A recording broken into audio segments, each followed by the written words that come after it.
Alors bonjour, bonjour, nous allons corriger la feuille des quadrilatères particuliers, le premier exercice. Le premier exercice, c'est par rapport à la leçon. Donc si vous n'avez pas réussi à le faire, je vous invite à relire votre leçon. Maintenant, je vais quand même le corriger. Alors, ici, vous avez une figure qui est codée. Et avec les codes, vous allez devoir justifier de la nature du quadrilatère. Un quadrilatère particulier, ce sont les quadrilatères qui ont des noms spéciaux parce qu'on s'en sert souvent. On connaît le rectangle, le losange, le carré, le trapèze normalement, le cerf-volant, d'accord? Bon, après, il y a d'autres quadrilatères qui sont quelconques, comme ceux qu'on avait fait dans la feuille d'avant.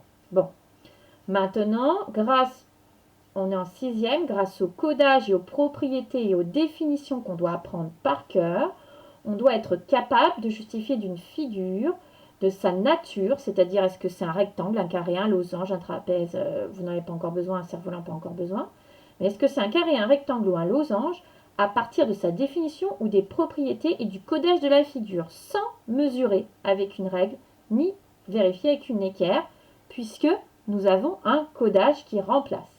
D'accord?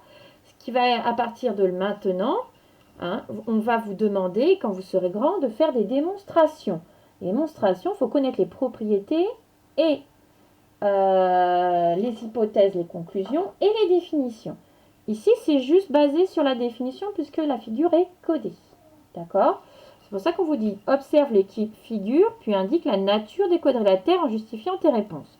Le quadrilatère ABCD, eh bien, je vois qu'il y a 4 angles droits. 4 angles droits, ça veut dire que c'est un rectangle. Donc, est un rectangle, car il a 4 angles droits. Et c'est terminé. Un quadrilatère qui a 4 angles droits est forcément un rectangle. Le quadrilatère MNOP.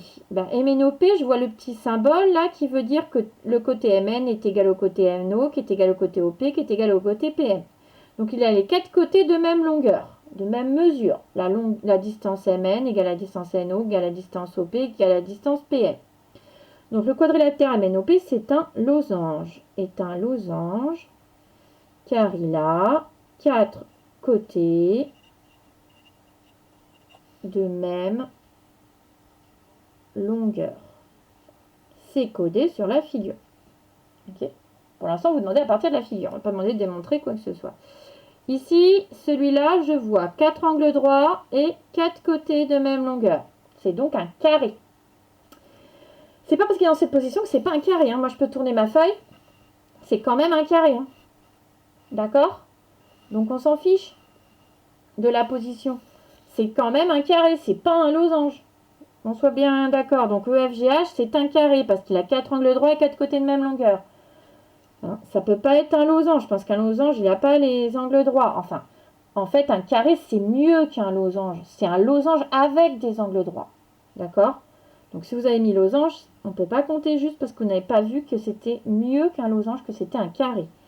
Car il a 4 angles droits, comme le rectangle, puisqu'un carré, c'est un rectangle et un losange en même temps, et 4 côtés de même longueur.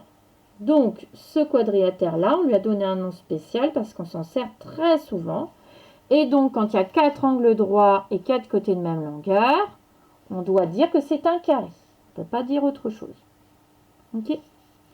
Voilà pour la correction de cet exercice.